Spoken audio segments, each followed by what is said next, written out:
Hello, in this short video I'll show you how easy it is to set up symbolic decoding on a Rohde and Schwarz oscilloscope. Herefore I have the RTO 2000 oscilloscope. As you can see, I already captured a frame of a send bus, and down here on the bus list and on the bus table the values are shown in hexadecimal. But these values are hard to get more information out of. So with a Rohde and Schwarz RTO oscilloscope it's quite easy.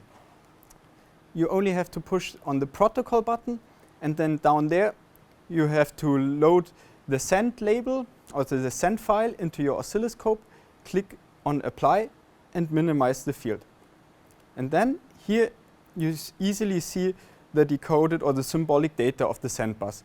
And with that button now you can toggle between hexadecimal and symbolic values. This example now shows you how easy it is to set up a symbolic decode with Rohde and Schwarz oscilloscopes.